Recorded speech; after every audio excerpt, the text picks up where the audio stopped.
Hey everybody, and welcome back to another Weather with Some forecast. And in today's forecast, we're going to be talking about the changes to these storms that are going to be getting ready to impact the United States. I'm just going to be honest with you guys, you probably have realized that there has been changes with this storm per video. So this storm is going to continue changing, and we'll have to see what happens. But I did want to show you something really surprising, because if we get down here all the way into Mexico, this was a Category 5 hurricane, okay? I'm not joking. This was a Category 5 hurricane, and it's already starting to die down. And as you see, the wind pattern isn't extremely big, but it's still pretty big, so make sure you guys are aware of this, okay, if you live in this area. But if you're not, that's okay. I just wanted to let you guys know that what was happening. But if you do have any vacation plans here, or if you're planning on doing something here, just evacuate this area, okay? This is already a Category 4 hurricane for where it is right now, so make sure to be aware of this if you are traveling here or if you live here. But we also got a chance of development just southeast of this, about 60% chance in the next 5 days, with a 10% chance in the next 48 hours. I'm not really sure why they changed it to 5 days now. They usually did 7. It says the chance of forming in the next 5 days is a 20. So I mean, that's a little bit interesting. But if you look right here, the chance of a cyclone forming in the next 7 days, that's weird. They changed. I think they meant to say in the next 7 days, not in the next 5 days. So that's a little bit interesting right there to see. But don't worry, guys. I would just consider it as the next 7 days, because pretty much just right here is pretty much in the next 7 days. So I mean, I don't know what to tell you, but it's not my fault. So yeah, so we're going to go ahead and take a look at the severe weather outlook for today. We do have a marginal risk of severe weather. Yeah, we do have marginal risk. That was the outlook until 7 a.m. today. So this is day 1 though. So this is day 1 outlook, and I see we got one for Dallas, Fort Worth, Texas, Omaha, Nebraska, Arlington, Texas, and Plano, Texas. And we even got kind of this heading down into Kansas. And I mean, we do have actually a tornado threat around, which is pretty concerning. This does include some other areas like St. Angelo, Texas, and even Del Rio, Texas. But it's pretty concerning that we could see a tornado or two today.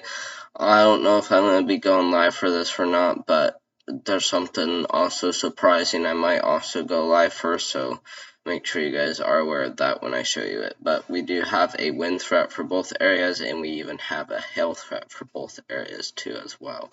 So as we look at excessive rainfall outlook, this is what I wanted to show you. If you look, we got a moderate risk for flash flooding. It's actually pretty widespread. Thankfully, it doesn't include the Dallas-Fort Worth area, but it actually is next to it, so we could see some pretty intense flash flooding there, even though they're not in the moderate risk. We could still see some pretty intense flash flooding. And if you look, this almost heads all the way up into Oklahoma City, but this does include Wichita Falls. This even includes St. Angelo, Texas. I thought it included San Antonio for a second, but thankfully it didn't. This does include Brownwood, Texas, and this even includes Elbing.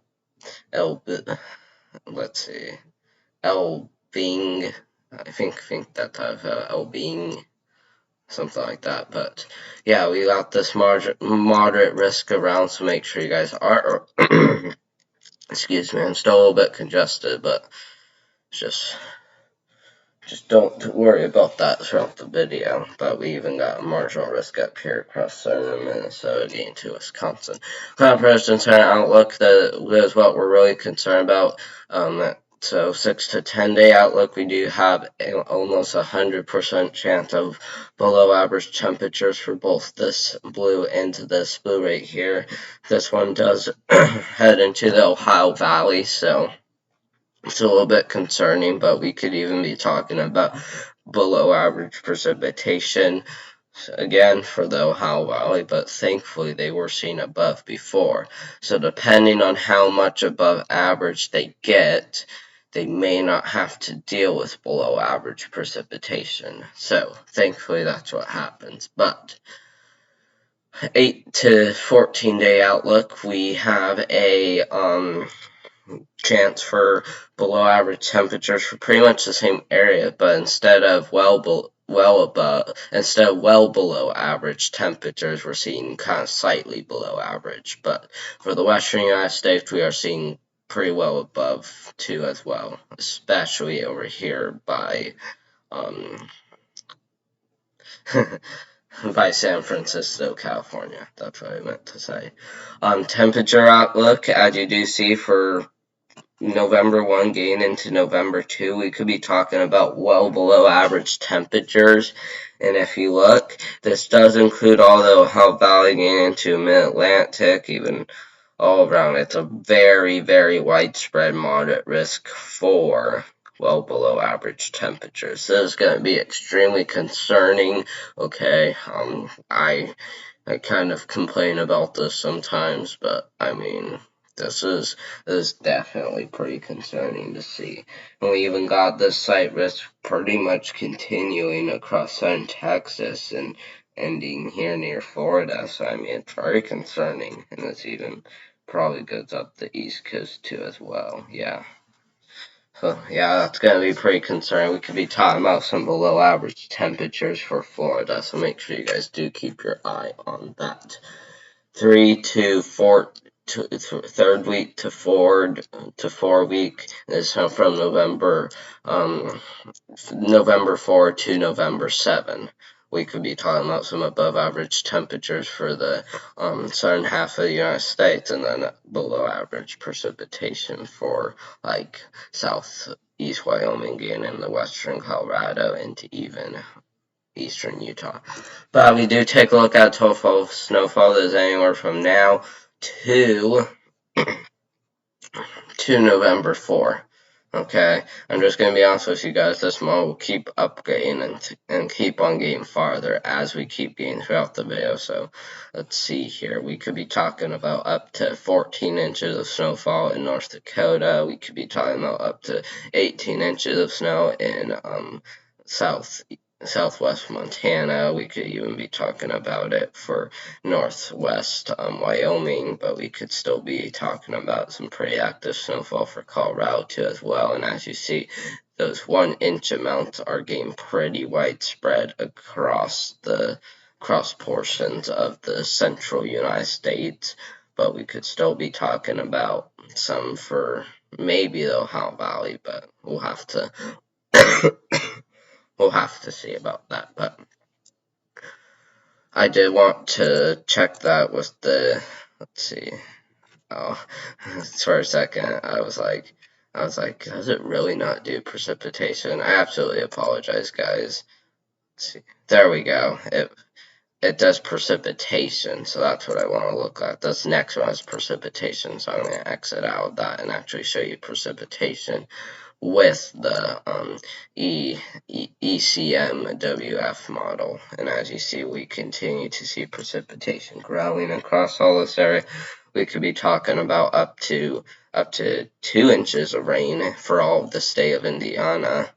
We could be talking about up to 3 inches of rain for the state of Missouri. We could be talking about up to I don't know, we could see like up to 6 inches of rain for Texas, if why not a foot of rain for Texas, especially because we got that moderate risk for flash flood, and I'll go ahead and show you guys that again, especially because it's very concerning. And you see it's just that very red area right there, so that will be a very big concern. So we're going to go ahead and go back.